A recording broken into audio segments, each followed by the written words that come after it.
My partner confessed to infidelity. She said she needed someone stronger, smirking. My friends sided with her. I just grinned, grabbed my keys, and walked away. This morning, my phone was flooded with 28 missed calls. It was a Friday evening, and we were at our regular haunt. Dim lights, budget cocktails, the kind of place where celebrations and heartbreaks blur into the hum of chatter. She was wearing my jacket, the one she always stole. She looked stunning in it, as she did whenever she wanted something from me. I had no clue this would be our final night together. The setup, she cleared her throat during a pause in the conversation. Our friends, 5 of them, were sprawled around the table, tipsy and caught in mid-laughter.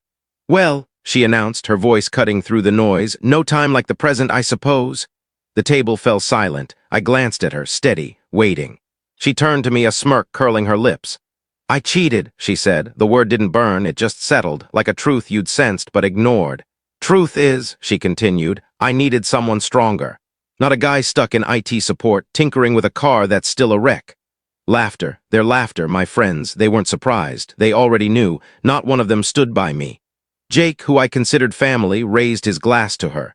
"Wow, that's brutal," he said, grinning. "But real, I respect that." Leela whispered something about how we all saw it coming.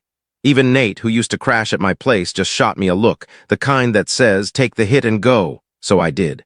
I didn't shout, didn't demand answers, didn't make a scene like she probably wanted. I just stared at her.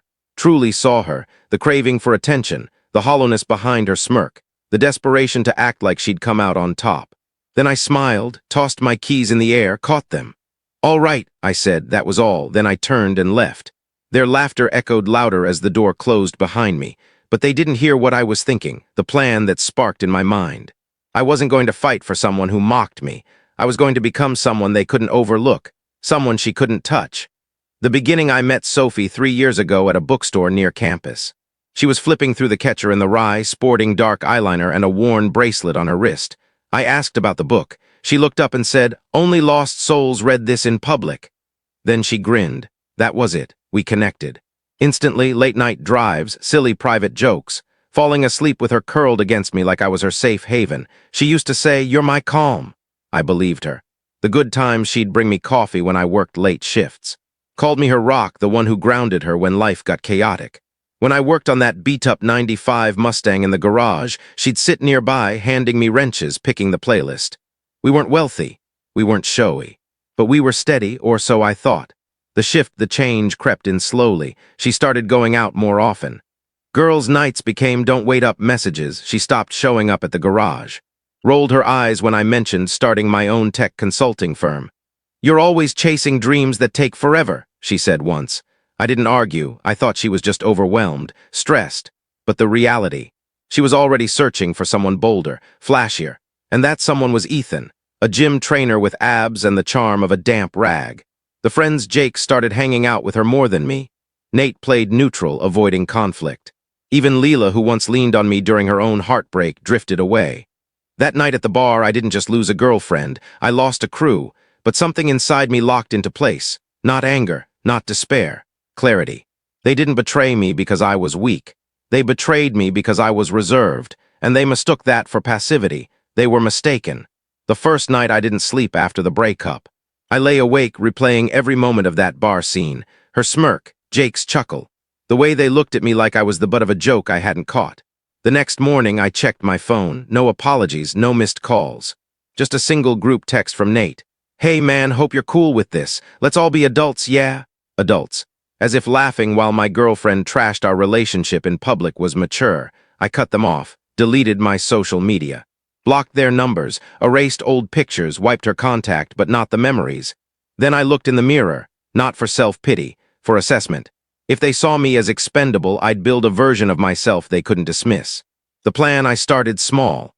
Contacted a former professor who once said I had leadership potential. Enrolled in evening courses in network security.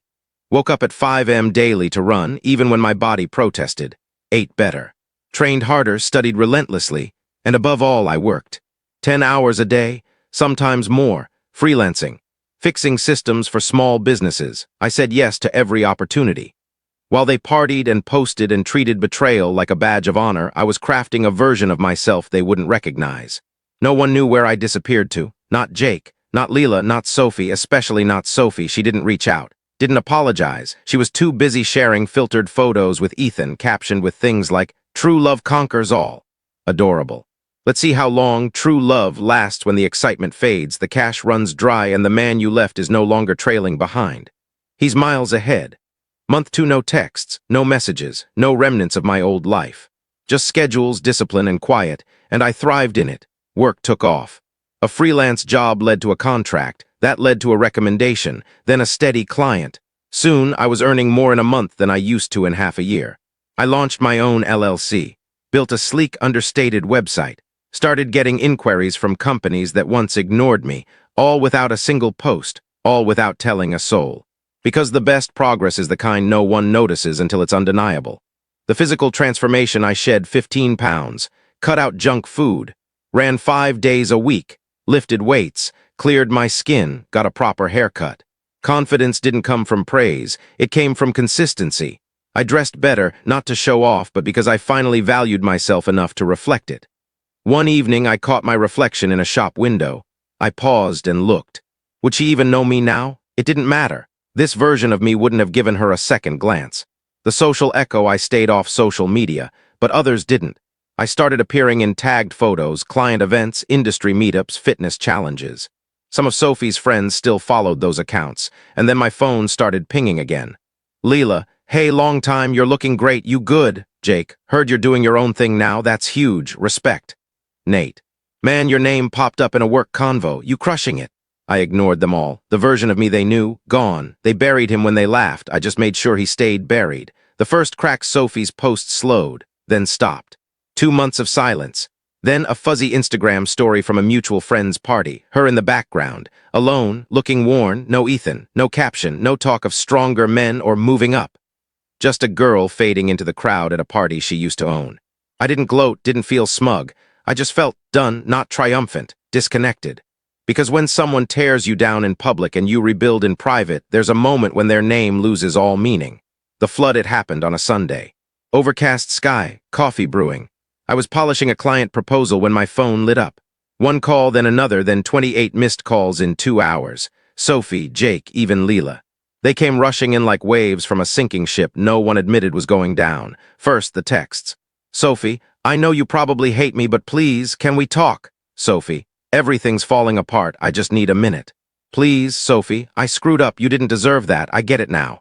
Then Jake: "Yo, I messed up, man, we all did." Jake: "She told us lies, said you weren't good to her, I didn't know the truth." Sure. They never do until they're left out in the cold. Then Leela: "I was spineless, you were always the solid one. We chose sides and now she's breaking down at my place."